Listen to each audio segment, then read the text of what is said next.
Hello, everyone, and welcome to the Career Advice Series webinar, Professional Relationships and a Visible Profile, Two Keys to Your Next Job. I am Emily Roshek, Associate Director of the newly enhanced ABA Legal Career Central, a career center that offers a robust source of career development resources and connects legal professionals across all disciplines and career stages with employers offering career opportunities. Today, our moderator is Kathy Morris, and our speaker is Susanne Aronowitz. Both are lawyers with a background in professional development, including career counseling and law school career services, and now both are private career counselors for lawyers and law students. Thank you for being here today. Kathy, I'll turn it over to you. Thanks, Emily. As we get started with our program on the benefits and Suzanne's how-tos on networking, I want to give this quick preview of where we're going. And that will include the new ways that Susanne is suggesting you think about networking, the byproducts of building relationships, specific strategies for the one-on-one and group setting networking, tactics for effective follow-up in networking, and of course we'll be giving you some takeaways, plus hopefully taking your questions throughout the hour. So we encourage you to participate, and with that, Emily, I think we're going to get the audience involved right away. I'm Suzanne, sorry. Go for it. Great, Kathy. So we have a poll, and we'd like everyone to weigh in here. And our question, or we're asking for you to observe, the prospect of building new professional relationships makes me feel. And then we want you to choose which of the following options best describes you. Either excited, I'd like to meet new people. Fine, I know it has to be done. Uncomfortable, I feel awkward or needy speaking to strangers. Or frustrated, why can't my credentials speak for themselves? So if everyone can take a moment and choose the sentence that reflects their own feeling about building professional relationships.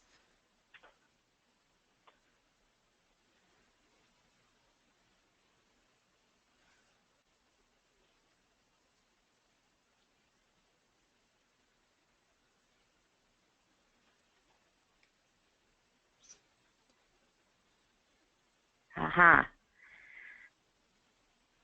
Suzanne, you want to recap this a bit? Yeah. I think we've got most of our, Go yeah, for it. so interesting results. So 36% said excited, I'd like to meet new people, and that's great. And today's program will help build on that excitement and give you some strategies. A lot of people, though, I would say over half, said they're kind of resigned to it. Either they know it has to be done, or they just feel awkward or needy. And then there are always a few folks who just feel frustrated that their credentials should speak for themselves. So most of us have at least some discomfort with this process, and we'll be addressing that today to help everybody overcome those feelings of resignation or discomfort. Right. Well, I'm excited, actually, that 36% of those listening in said they were excited and like to meet new people, and maybe that's why they gravitated toward the program as well, because I think generally there might even be more people sort of knowing they have to do it or uncomfortable. So let me ask you this first question. Sort of why are lawyers uncomfortable with the idea of networking? Well, I think most of our discomfort stems from not understanding the point of building our professional relationships. We know we're supposed to do it, but we're not really clear on why. And many of us feel like there's this sleazy one-sidedness to networking. So today we'll first focus on the value of building professional relationships. And once everyone has a clearer sense of purpose, then we'll talk about strategies that everybody can use that will feel more authentic and effective for their individual style. And you can use these skills at any stage of your career. I had built my network gradually over time and had reached a pretty senior role within one organization. And then last year, I left that organization after 20 years and moved to a new city and a new state and had to launch a private practice. And by using the skills that we're going to discuss today, I was able to expand my network into my new region, and that has enabled me to attract clients and create all kinds of new professional opportunities. Okay, that's a great example. Yeah. Yeah. And is this the case with, most people looking for jobs? Well, right. Everybody hears that, they're supposed to network to get a job, and there's quite a bit of truth to that. According to data reported by every ABA accredited law school to now in the ABA, the most frequently cited source of entry-level jobs for the class of 2015 was through some sort of referral or networking. But that's only one piece of the puzzle. Many of the attorneys who found their jobs through other methods, like answering job announcements or recruiting programs, were able to trace their success in those hiring processes to the insights they had gained through their professional relationships. And so networking was responsible in some way for many more graduates finding work than what you'll find reflected in these statistics. And to understand why that is, we need to drastically shift the way we think about networking. All right. Well, then how do you recommend people go about thinking about networking? Sure. So I think the first thing we need to reconsider is that networking is not about selling ourselves. It's about listening. And this will come to as a relief, especially for the introverts among us. Stop worrying about impressing other people and just listen to what others want to share with you. And I think the other mind shift that will help with this process is to stop focusing on what you can get from these relationships and instead focus on what you can learn from the people you're talking to and learn how you can contribute to the profession or just learn strategies of things to do. So in other words, get out of your own head and just listen and learn, and that will take a lot of the pressure off as you are building relationship with others. So our goal here is not to use people for our personal gain, but to build relationships and ties organically to expand your understanding of the profession and your role within it. And so as you approach this process, focus on what you can learn from other attorneys or other professionals about what it means to be successful in the field you want to be in, how you can prepare to meet the expectations of future employers, and how you can contribute to the profession and bring value to your future employer, your future colleagues, and your future clients. All right, so let me ask you this just so I'm clear. In that the networking approaches that you're going to focus on today, they don't focus on things people think about networking like collecting business cards and amassing LinkedIn connections. What do you think are the real reasons to build these other relationships with legal professionals in a networking context? Right. So it's not simply about, collecting contacts, although building those the quantity is helpful, but there are 4 key ways that I think you can benefit from getting to know people in your target professional community. The first is to use these relationships as an opportunity for market research. In other words, for you to learn about employers and trends and employer expectations and specific hiring practices. The next is to learn how you can fill gaps in your credentials. So, if employers are noticing there's something missing, what can you do quickly and easily to fill those gaps or mitigate those gaps?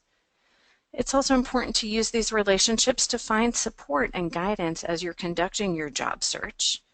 And then finally, building these relationships will help link you to opportunities that might only be shared about word of mouth. So ironically, by bringing your curiosity to each encounter you have, you will gain more from your relationships than if you spent your energy trying to impress people. Okay, so now what I'd like for you to do is quickly explore each of your 4 reasons in a little bit more detail, but also talk about some strategies people can use to up their networking game. And I like your slides. I know some of your slides contain, a lot of good information on this, as does the handout that people got with the program. So our listeners should, recognize you have some of these points in the written materials too. But Susanne, could you kind of go over, starting with reason 1, some of these strategies? Sure. So let's talk a little bit about market research and hiring practices. So the idea here is to use your conversations with other attorneys and other professionals as market research to get into the mindset and expectations of your prospective employers. We often make assumptions about what we think a particular job or organization is like. Now is your opportunity to test those assumptions, right? We want to do it in these more informal conversations rather than at a job interview. So as you're talking with people, you want to have that person paint a picture of what their work is really like. And I really want you to listen, not just to what you want to hear, but to everything this person is sharing with you. Is this what you thought it would be? Ask questions about the hiring process to understand when and how and to whom you should submit an application. And if you ever wondered when you were on an interview, what that employer expected to see from candidates, now is the time to ask, right? Not when there's a job on the line, but when you're having an informal conversation. So use this opportunity to get candid feedback on any potential liabilities you may have as a candidate. If you don't know what they are, you can't fix them. So use that to get that really candid feedback and advice. Can I just, I want to just inject before we go into reason 2, is that as Susanne is talking about getting into the mindset and the expectations about a particular job or what the work would really be like, the ABA has a relatively new series on that very kind of thing, which is kind of cool, but we sort of call it the Career Choice Series, and it's the Legal Career Central of the ABA, Young Lawyers Division, Law Student Division, and it's hosted by Liz Stone, who's an LCC board member, and they focus on, with a practicing lawyer, focusing on a practice area, exploring sort of the very things you discussed, and also, so I want people to look for that on abalcc.org. But also people to look at the sections of the ABA, because in that there's a lot of content about what certain practice areas are like and kind of what day-to-day occurs in them. So we got lots of good information on that first aspect of reason 1 for y'all. And now, Susanne, reason 2, thanks for letting me share that information. Yeah, no, and I agree. I think those are fantastic resources, and whatever our listeners can do to deepen their knowledge in these areas, it just gives them more credibility when they do have conversations with folks, because it means then they can ask deeper level questions that they may have the opportunity to answer by watching some of those webinars and videos and using those resources. So that's fantastic. So one of the benefits to having more candid conversations with professionals is that you can learn how to fill gaps in your credentials. It's possible that you may be missing some specific skills or experience that an employer would expect to see from a candidate. And if that's the case, you can use these conversations to get really clear on not only on what those gaps are, but you can use the time to get some advice from the attorney on some specific ways you can fill them. So use these conversations to learn how to eliminate any perceived deficiencies in your experience or in your knowledge base. And often it just takes some focused activity, perhaps with CLE programs, bar association involvement, maybe some pro bono work, or even simply reading industry publications to fill in some of those gaps. And having conversations with folks, I would encourage you to be very specific. What publications do they read to stay current in the field? Be a great way for you to build your vocabulary in that specific niche practice. So get really specifics, the CLEs that they like to go to, the organizations they belong to, and even what kinds of experiences, maybe through pro bono or other opportunities, to quickly build that skill set and then find ways to communicate that activity on your resume so that employers know that you have that as part of your portfolio. Before we go on to reason 3, I want to encourage the audience, because I am not seeing any audience questions. I hope that means they're not there. But what we want you to do is send in your questions to us, and we're going to try to incorporate those as we go. And if not, I'll have some questions too. But why don't I, Susanne, point you back toward focusing strategies for your reason number 3. Great. So as many job seekers know, looking for a job can feel very isolating. So talking with attorneys who share your professional interests and passions can be an extremely energizing experience for you and for that other attorney. I think sometimes we forget about that, but there's something really exciting about meeting some kindred spirits out there. So use your conversations to explore topics of mutual interest and learn how to connect with other like-minded colleagues and really insert yourself into that professional community. And if you connect with someone on a personal level, Cultivate an ongoing relationship with them. At first, you might be consulting them for advice about a prospective employer when you apply for a job, but over time you will find that these relationships will deepen and become a mutual source of referrals and advice and opportunity. And I'll be offering some specific tips on how to cultivate these relationships a little bit later in today's program. Awesome. I think that takes us to number 4. Yeah. Tapping And so into the hidden job market. Right. That's right. And so this is that elusive hidden job market we all seem to hear about. Many employers, particularly smaller firms, are reluctant to post jobs publicly, and instead they rely on what's known as the hidden job market. These are opportunities that are shared by word of mouth to trusted networks. And one of the ways that building relationships can help you access the hidden job market is through what's known as the strength of weak ties.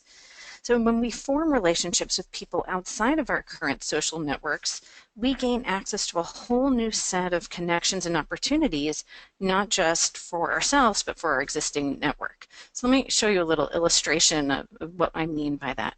So let's pretend this is you on the screen, and there you are with some of your contacts, maybe some professors or classmates you met during law school, attorneys you've worked for, some other colleagues. And so these are folks you might be turning to for advice and connections and guidance.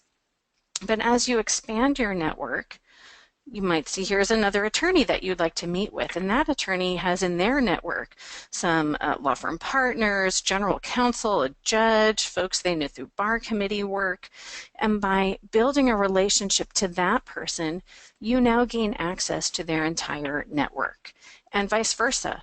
And often this benefits not just you, but the people in your network. Because one of the nice things about having these relationships is you can make other introductions that could be of benefit to people throughout your network. And so this is a way to really expand your reach.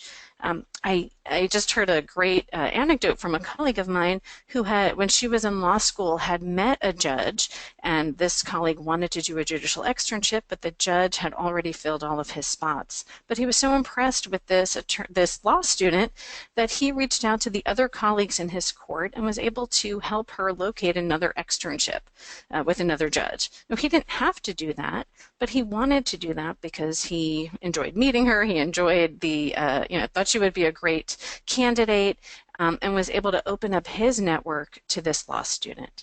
And so it doesn't take that much, but just building these connections can really expand your reach and the opportunities that you hear about.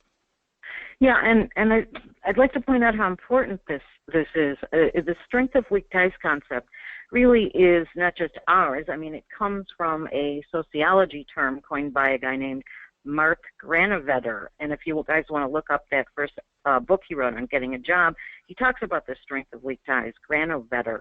And you also, if you like to read Malcolm Gladwell, he's popularized a lot more information, right? Susanne. Yeah, and he has a great article. Yeah, great article about this.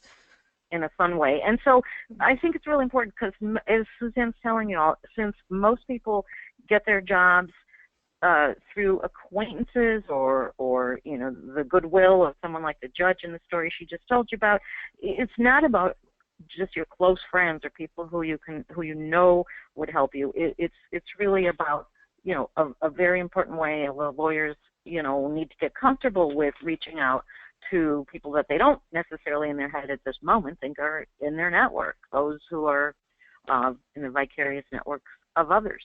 And so we've got a couple questions coming in, which is great. I'm going to circle back because we're going to get to one talking about how you make these initial contacts. Should you do that, LinkedIn, email? Because I want Susanne now, if you kind of switch gears to address how our listeners can apply these ideas you've been going over when they meet with people, both one-on-one or in group settings. And I know you're going to get specific in relation to that question we've got from a list. Yeah, that's right. Great. So let's talk about ways to connect. So we'll talk about a variety of suggestions, as Kathy mentioned, both in a one-on-one context as well as in a group setting. And, the goal here is to find the methods that are going to be most authentic and comfortable for you. Yes, I want you to push yourself a bit outside of your comfort zone, but you have to bring your best self to this and engage with people in ways that that makes sense for your personality and style. And the more relaxed and comfortable you are, the more productive you will be and the more engaging you will be to others. So let's start with one-on-one conversations, since even those larger group encounters are really just a collection of multiple one-on-one conversations.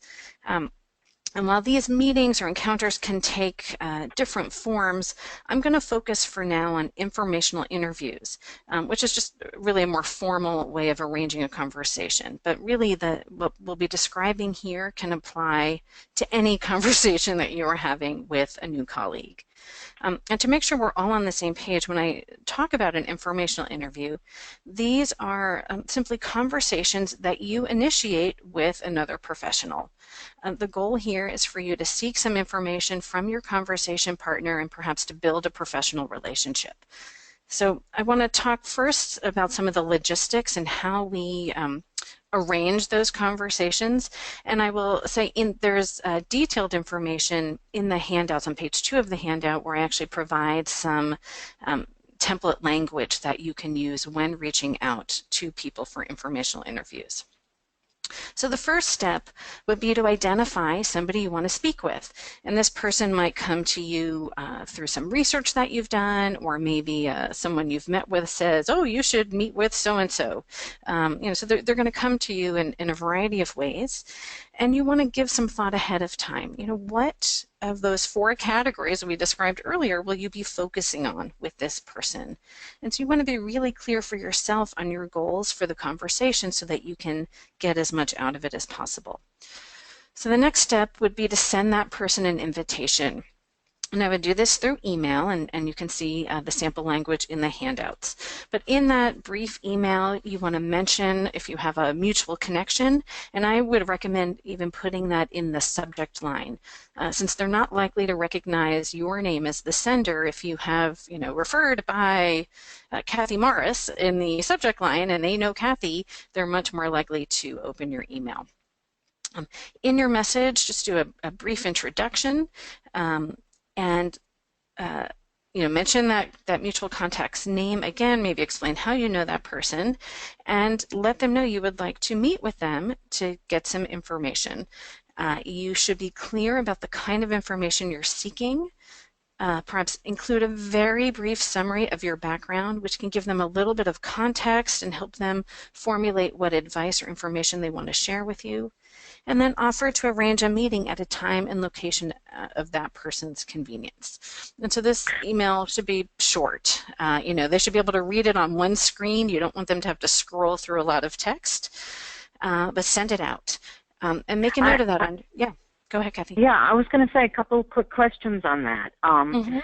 Because that starts to get at that audience question about should you use LinkedIn or email, and certainly I think you're suggesting email. A lot of times people don't even look at their LinkedIn, so you never know if they're ignoring you or they haven't seen it lately, or maybe they're going to look at it once a week. But email, people look at more. But the question I have is, it should be brief, that email. I agree with you. Could you include or attach your resume just in case there's another sort of commonality that you're not even aware of? Well, you might know if they're a fellow alum of your law school, but there might be, other things that would trigger their interest in meeting with you. What do you say about that? Could they include a resume attached? I think you could. I think sometimes there's a concern that you're sending a mixed message, and so I would be explicit in the email that you are not asking them for a job, but that you're simply asking them for some advice and guidance, and make that very clear. And if you are attaching your resume, you might frame it that you're attaching the resume so they have a better sense of your background. But again, you don't want to make it seem like you're actually applying for a job when you're simply asking. Yeah. Okay. And then when you talk about... So I just also wanted to make the point too, it's not that you don't want a job, it's that you're not asking them for a job. You're not going to put this person on the spot or put them in an awkward position of having to say no to you.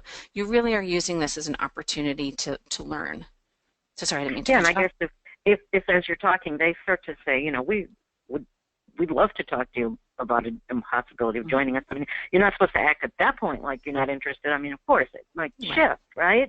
But that's right. I have another I have another question. If you're talking about offering to arrange this meeting, this conversation meeting at a time and location that's convenient to the person, what if people are doing a sort of a distance search? What if they're going to be making a geographic move, and at this stage they want to reach out to people to sort of network, to get information also about not only practice areas and so forth, but the new locale and the bar and the new locale. Can they do that by phone or Skype or FaceTime, as opposed to looking to focus on an in-person meeting all the time? Yeah, I think that's fantastic, and it's actually one of the lead strategies I recommend for folks who are doing a job search in a different market. So if you are not physically in that location, then a phone call or Skype or FaceTime would be a great way to start connecting and get a sense of the lay of the land and to start building relationships with people in that target destination. So, and there again, I would bend to the preference of the person you're meeting with. Some folks may not be comfortable with Skype or FaceTime, and they would prefer to do a phone call. And so, you could offer all three, and you might even offer a few days and times just to get the ball rolling to minimize the back and forth of the logistics. If you are planning some trips to your new location or could plan some trips to your new location, I would actually set up some informational interviews very strategically. So you might say, I will be in Chicago during the week of January 3rd. Do you have any, if you have any time available, I will arrange my schedule to meet, I can arrange my schedule to be there to meet with you. And sometimes having that urgency of being in town for just a couple of days does get people to focus and agree to meet with you during that time. And so you could even try that before you buy your plane tickets too, and try to do this with a few people. And then once you have several conversations arranged, maybe make that commitment to purchase that ticket to get to that location for a few days of focused networking. And we have a question that just came in. Speaking of geographic relocation, this person's even been thinking of moving internationally.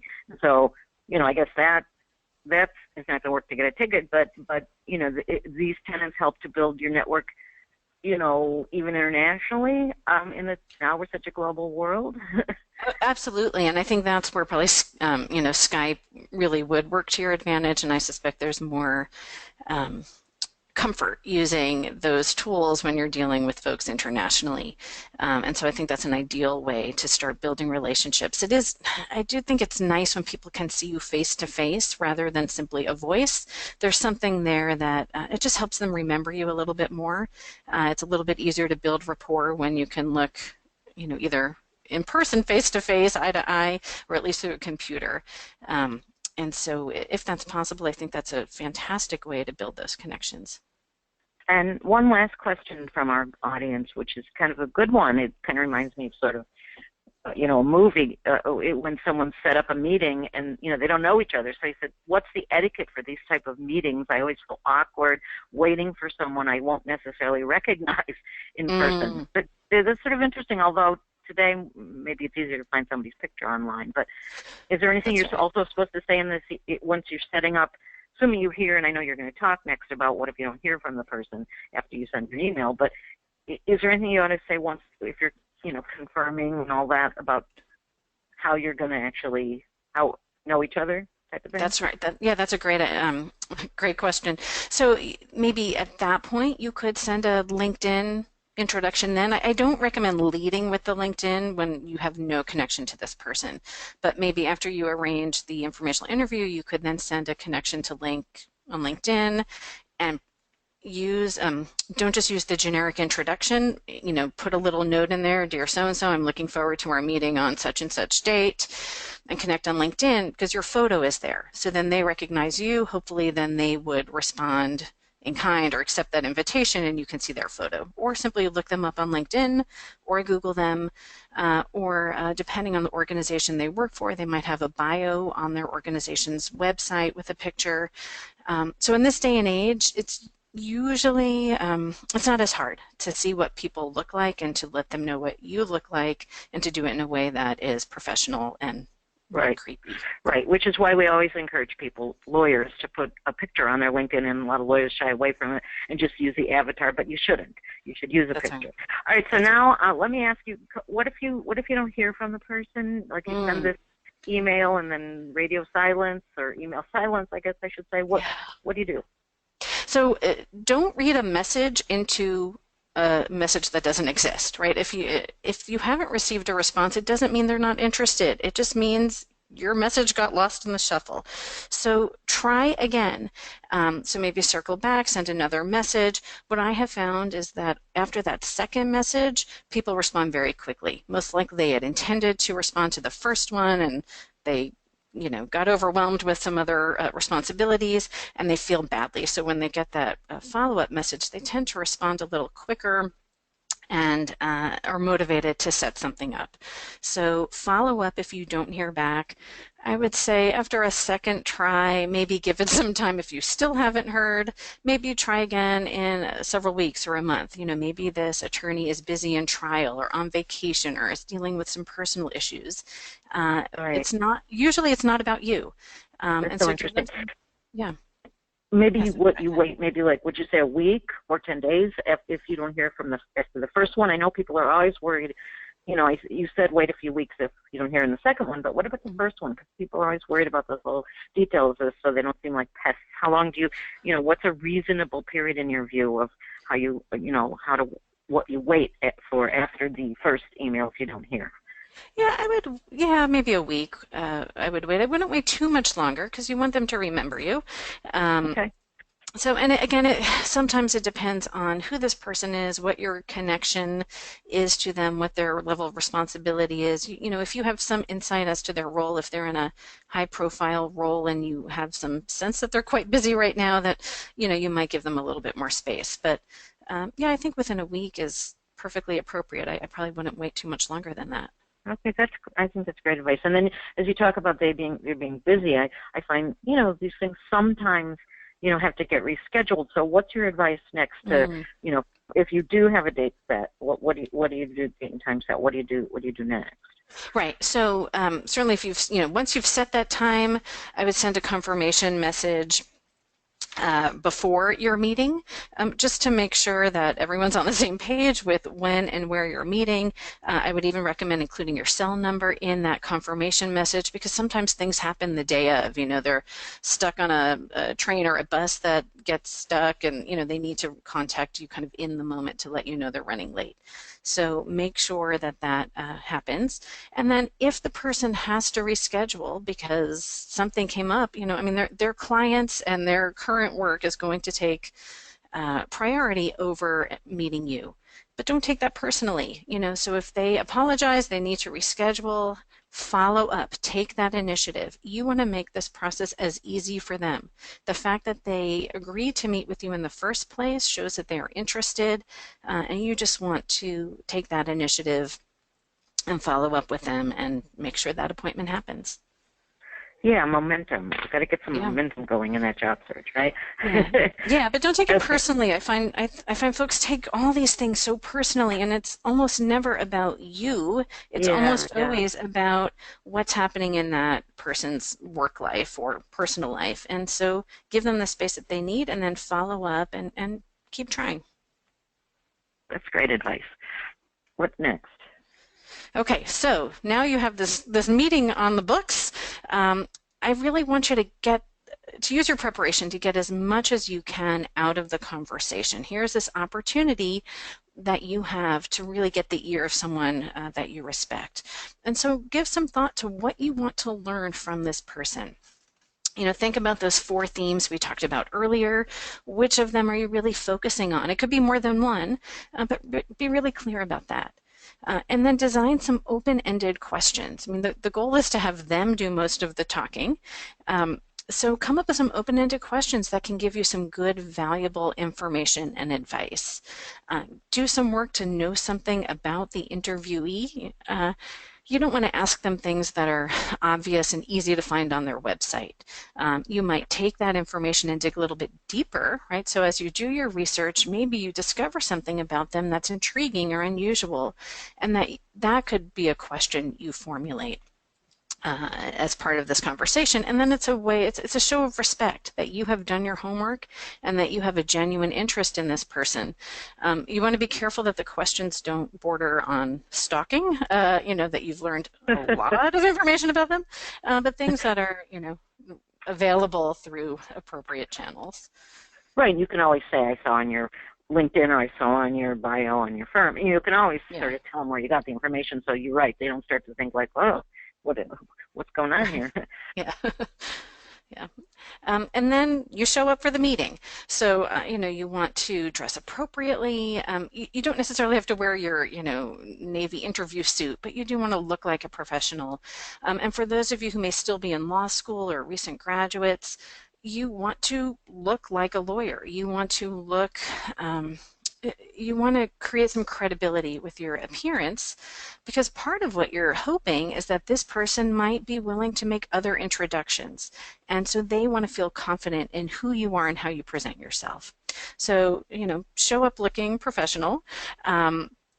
Bring a pad. I actually used to find this irritating when people would come in and do informational interviews and they didn't bring anything to write with, or, and then you have these lawyers sharing fantastic detailed information, maybe some names or organizations, and they weren't capturing it. And it actually in some ways made that interviewee feel a little bit disrespected, that there wasn't a way to capture the advice.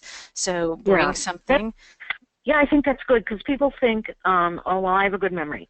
I'm going to remember everything, and they're not going to want me to be writing things down. But, actually we think the opposite. And so feel comfortable. I mean, you don't want to be writing down every word, but you do want to show yourself, respectful and focused, as Susanne is saying.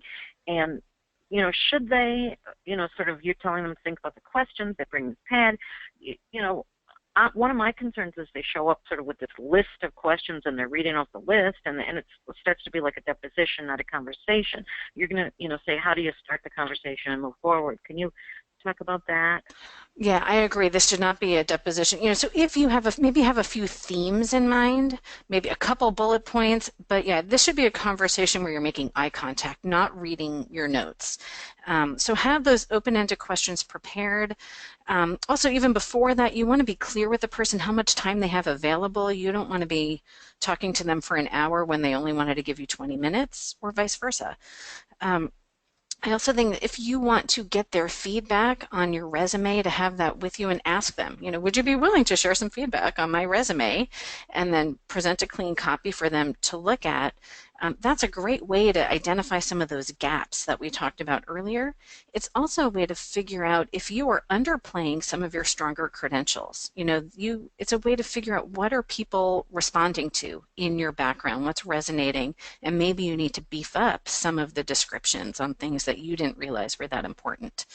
Right, and one question asks, how do you beef up things, if you didn't work prior to law school? Well, we're not talking about going back and worrying about what you haven't done. We're talking about getting advice on going forward, and that's really important. You want to keep your confidence up as you're talking to people. Okay, that's right, and they may even help you identify transferable skills. So I think we disregard the work before law school unnecessarily, and there's a lot that we brought to our law, we got into law school because we had tremendous credentials and interesting work experience. And so sometimes these folks can help us find the value in that prior experience. So, ask those questions and then make sure things are clear to the person reading your resume. And then you might ask them too, are there other people they recommend you talk to, right? This is how you leverage that strength of weak ties. So maybe you're talking to a government attorney in a particular practice area and you'd like to talk to someone in a private firm. Ask them, is there someone in a private firm that they recommend you talk to? Sometimes the best recommendations you get are of opposing counsel, right? You're talking to a defense lawyer, now you want to talk to a plaintiff's lawyer. Who do they recommend? That's often a ringing endorsement of someone you should chat with.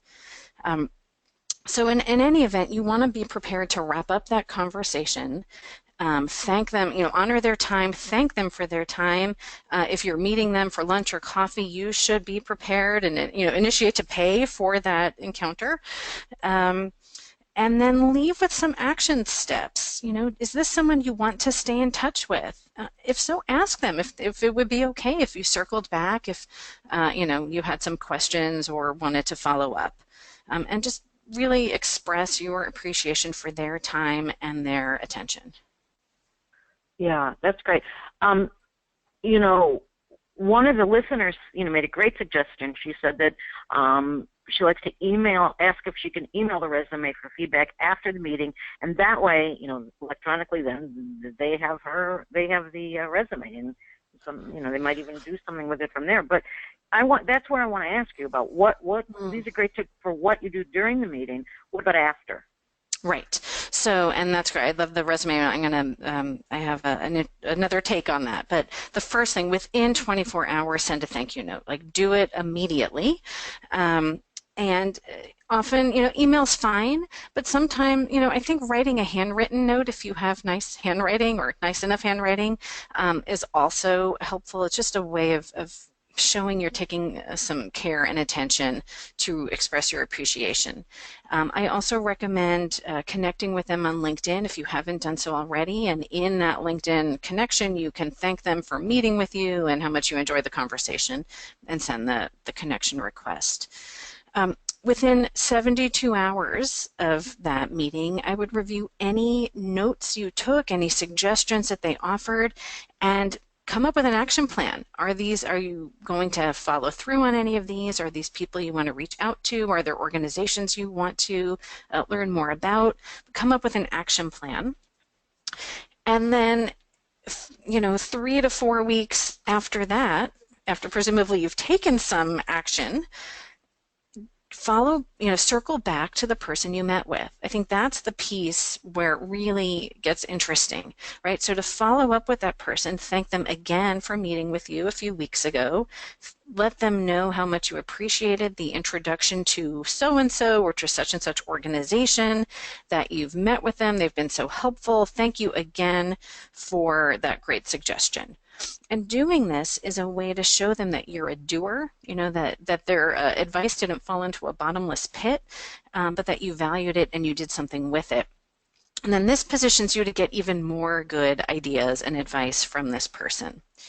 And then one other thing I recommend is to try to stay in touch every 6 weeks, 2 months. If this is someone, you don't have to do this with everyone, but you may find there's some people who you really connected with, you really you want to build a relationship with. And I would find ways of doing something for them. So this could simply be hey, I saw this article, it reminded me of our conversation, here's a link. Or I heard, that attorney we discussed in our meeting is actually speaking at the Bar Association next month. Here's a link. I hope to see you there. Maybe offer to make an introduction. But doing something helps make this relationship feel a little bit more reciprocal and balanced, and it will also help the attorney remember you. It shows that you are connecting on this really, human level, and that you are thinking of them and wanting to be of service to them. And, so it's through this back and forth, these interactions back and forth, that you end up solidifying that relationship. And this goes from, a stranger you met with at Starbucks for 20 minutes to someone who is now part of your professional network, maybe even a potential mentor or colleague. I think these are great suggestions, and I want to, say that you're not suggesting, that they have to do something, that or if they don't do something, 6 weeks, there's an expiration date. You're just suggesting they reconnect in an organic way and try to put content behind it and make themselves memorable. I think those are really all important. I think I have to ask you, because you've talked a bit about sort of the one-on-one networking meeting or conversation, the kind of strategies and follow-ups, but can we talk about the more traditional sort of event where you might be networking? How can you apply these kind of strategies in a group setting? Do they apply?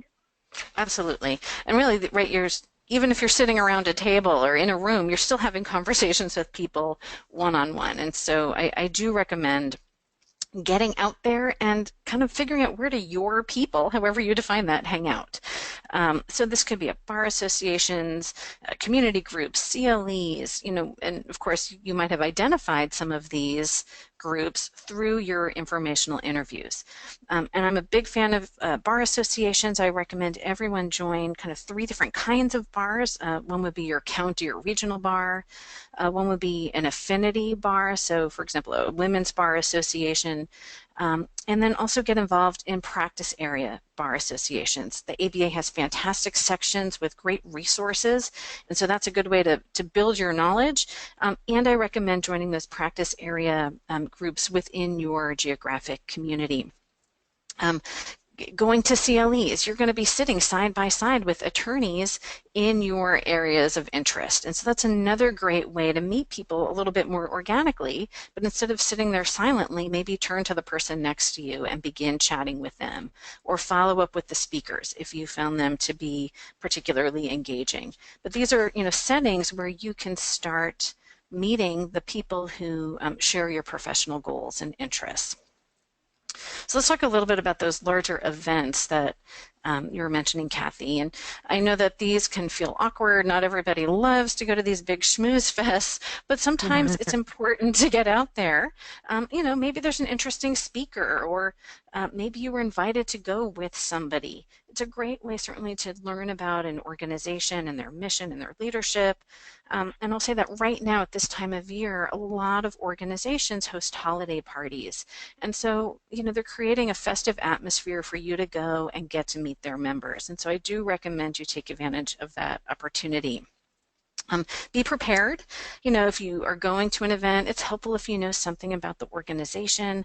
I recommend looking on their website to know the names of their key leaders, so their leadership team, maybe even know what they look like. So when you're walking around the room and you meet people, you recognize their name. You don't want to have that sort of awkward conversation where you're meeting an organization's executive director without realizing that's who they are. You could bring a friend if that makes it easier for you, but just, again, come with some open-ended questions, and you would have thought of these already because you've been doing your prep. These are the things you want to know about. And if you have a nice conversation with someone, you could get their business card, and you can even say, I really enjoyed chatting with you. I have a few more questions. Would you be okay if I contacted you for an informational interview? And then you would sort of go back to that informational interview protocol that we discussed earlier and sort of take that 5-minute quick chat around the buffet table to a more focused conversation a little bit down the road. That's awesome. And, if you're not comfortable, if they might not even know what an informational interview is, just say, could I follow up with you to talk? That using the language that you're comfortable with is going to make you the most comfortable. We have a good question here, so this kind of gets into some of your suggestions about what you do in the room, because the question is, how do you avoid getting stuck talking to one person? And I always say, you can always say to that person, well, I'll let you mingle and, sort of move on. Certainly, we don't want you staying with your buddy. If you come with someone, we want you guys to really meet people. But Susanne, what quickly do you have to say about, any of these other sort of specific little tips? I know you even talk about what side to wear your name tag on and all that. Right. So in terms of the name tag, wear it on your right side. So if you're wearing a suit jacket or a blazer, you could wear it on your right lapel. That's where it's going to be most noticeable. But yeah, if you're having a conversation and you feel like that conversation has run its course, it's fine to say to that person, I've really enjoyed chatting with you. There are, a few other people I wanted to talk with, or as Kathy just said, I'll let you get back to your mingling. I hope to see you again. And then you can, shake hands, smile, walk away.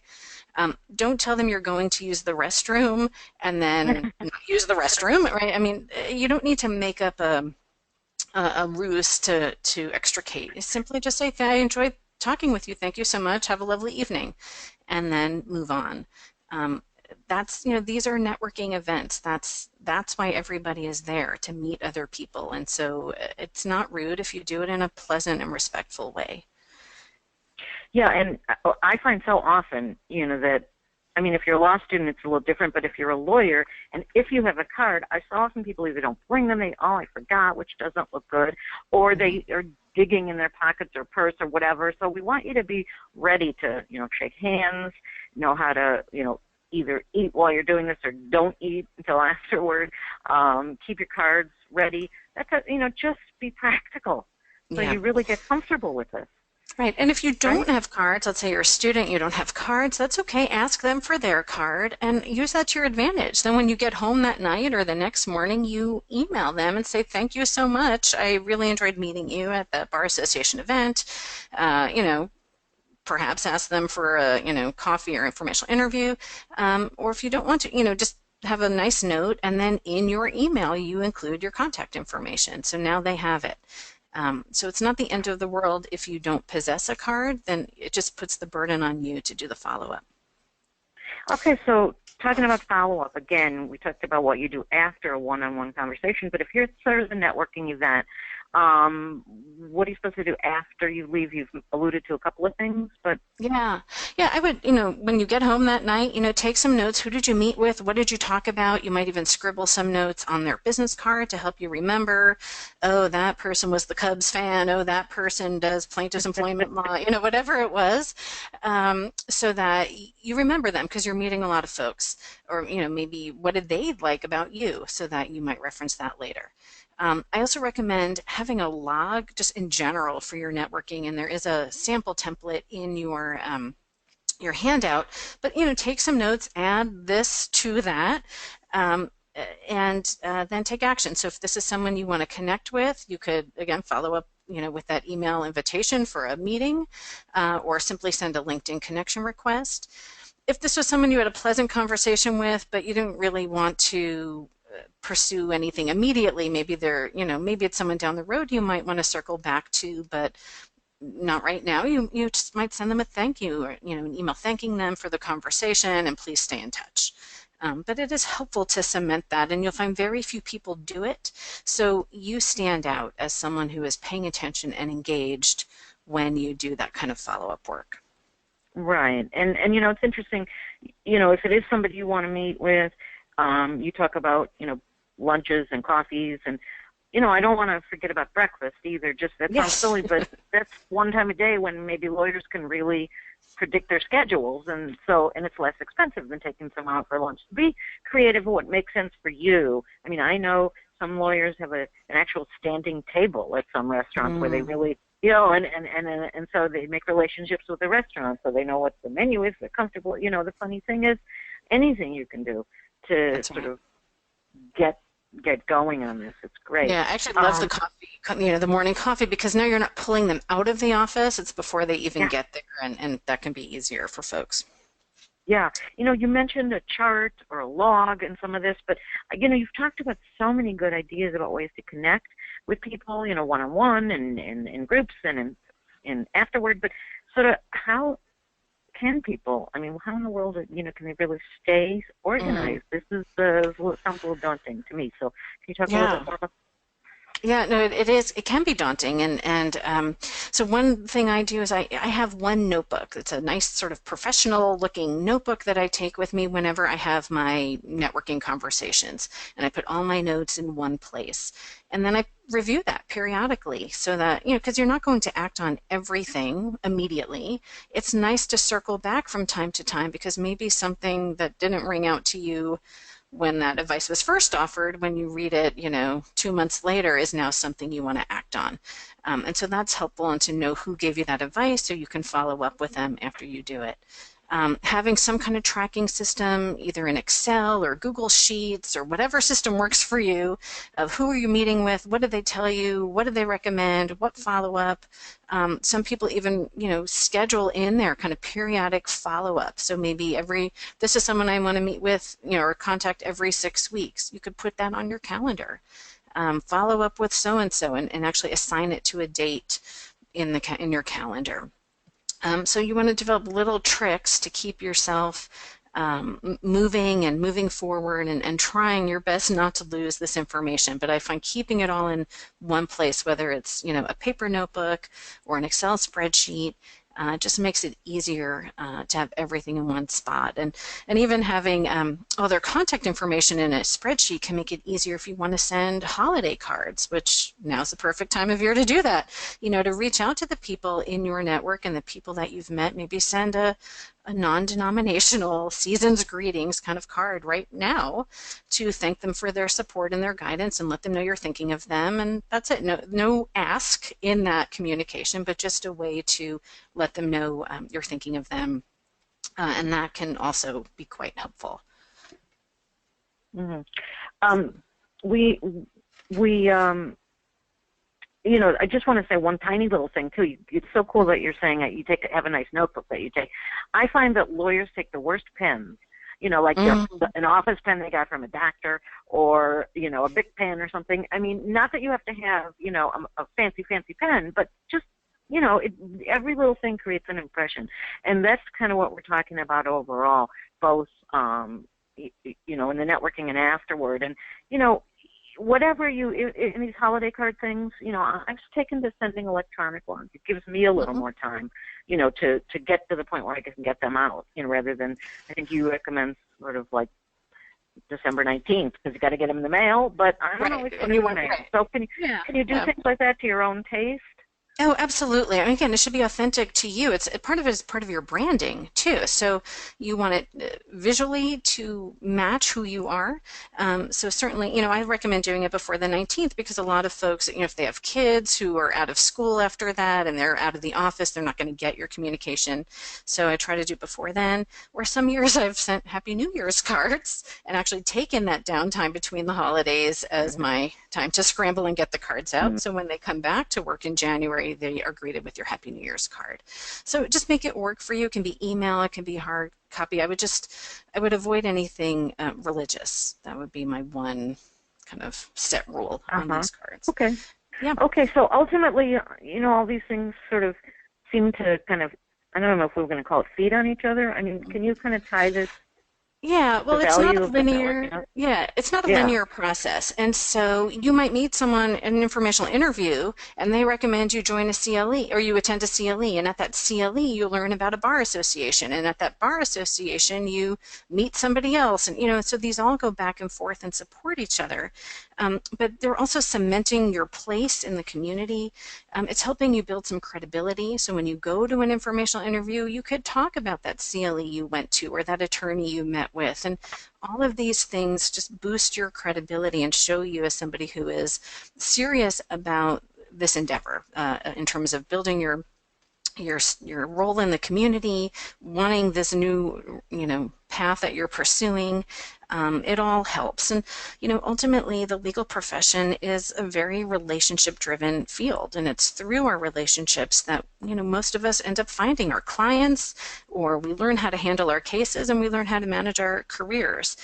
We learn through our relationships, and it's through these connections that we can learn about the area of law that suits us best, or the culture of particular employers, and the strengths that we should focus on in our interviews, and also those liabilities we want to protect against.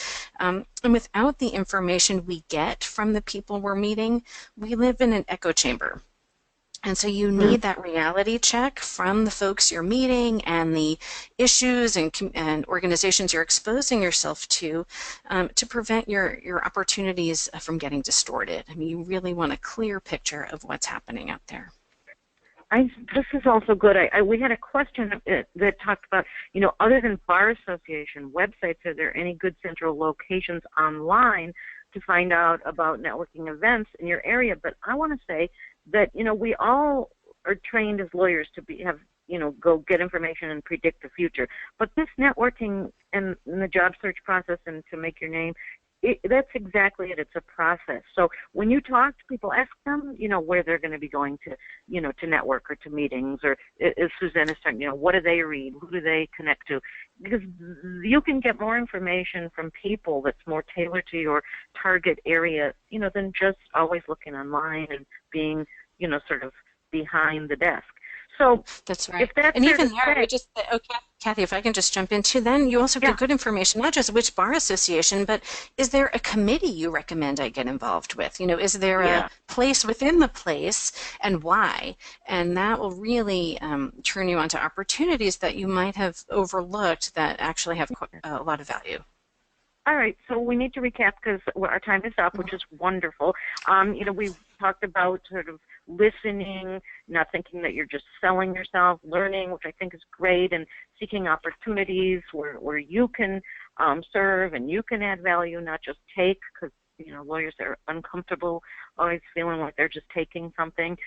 We talked about key ways you can benefit in a strong network, like learning about hiring practices and approaches, and finding ways to fill in the gaps in your experience, or tapping into hidden markets and so forth, and strategies.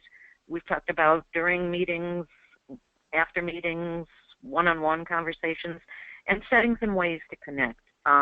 So I encourage everyone to take all Susanne's great advice, stay organized, follow through, and recognize and remember, because we both feel that this is something to invest in, and it's good. It brings you credibility, brings you opportunity. It makes things a lot more interesting. But ultimately, also, we think this is fun, getting out and being a part of the profession, and getting over any discomfort you mentioned in that poll or that you had felt, so that you can apply these good ideas and bring them to action. And with that, I think we need to turn that back over to the ABA. Thank you, Kathy and Susanne, for all those helpful tips. And thank you all for attending today's webinar. For attendees, please be sure to check out the ABA Legal Career Central's redesigned mobile-friendly website at abalcc.org for upcoming free career-related webinars, which are currently displayed. And there's also career articles, and you are also able to search our job board at jobs.americanbar.org. Before leaving, please complete our short survey. Thanks, and have a great day.